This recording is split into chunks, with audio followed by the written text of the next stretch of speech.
যারা অন টাইমে সালাত আদায় করে তাদের কখনো রিজিকের কোনো ঘাটতি হবে না। আল্লাহ তাআলা বলছেন ওয়া'মুর আহলাকা বিস-সালাতি ওয়াসতাবির আলাইহা লা নাসআলুকা রিজকা নাহনু নারযুকুক ওয়াল আকিবাতু লিত-তাকওয়া। নবী হে, আপনি আপনার ফ্যামিলি মেম্বারসদেরকে সালাতের ব্যাপারে আদেশ করুন, আপনি নিজেও সালাত আদায়ে অবিচল থাকুন।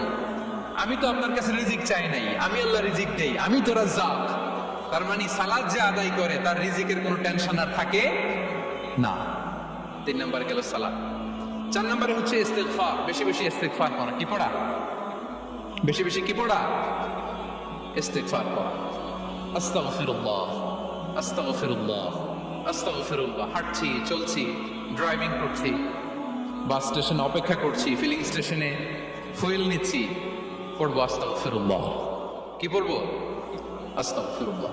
যারা সব সময় আস্তাগফিরুল্লাহ পড়ে তাদের রিজিকের কোনো টেনশন হয় না, রিজিক নিয়ে তাদের আর কোনো চিন্তা থাকে না। আল্লাহ নবী নূহ আলাইহিস সালাম যিনি ওনার জাতিগোষ্ঠীকে বলেছিলেন ফাকুলতু আস্তাগফিরু রাব্বাকুম ইন্নাহু কানা গাফফারা, তোমরা বেশি বেশি ইস্তিগফার করো, তিনি ক্ষমাশীল। ইস্তিগফার করলে কি হবে? ইউরসিলিস সামা আলাইকুম মিদরারা, রহমতের বৃষ্টি বর্ষণ হবে, তোমাদের জমিগুলো উর্বর হবে। ওয়া ইউমদিদুকুম বিআমওয়ালি ওয়া বানিন, আল্লাহ তাআলা তোমাদেরকে সম্পদে বারাকা দিবেন, সন্তানে বারাকা দিবেন। ওয়া ইয়াজআল লাকুম জান্নাতিন ওয়া ইয়াজআল লাকুম আনহারা, তোমাদের ফসল ক্ষেতগুলো সবুজ শ্যামল হয়ে ভরপুর হবে, তোমাদের রিজিকে বারাকা নেমে আসবে। তাহলে আমরা যেন বেশি বেশি ইস্তিগফার করি। বিষ্ণু ইসলাম বলেছেন মান লাযামাল ইস্তিগফার জাআলাল্লাহু লাকুম মিন কুল্লি দিকিন মাখরাজা ওয়া মিন কুল্লি হাম্মিন ফারাজা ওয়া ইয়ারযুকহু মিন হাইসু লা ইয়াহতাসিব। যে সব সময় ইস্তিগফার করে তার কোনো টেনশন থাকে না, তার জীবনে দুশ্চিন্তা আসে না, আর এমন জায়গা থেকে আল্লাহ রিজিকের বন্দোবস্ত করে যেটা সে কল্পনাও করে না। সুবহানাল্লাহ। আমরা যেন বেশি বেশি ইস্তিগফার করি।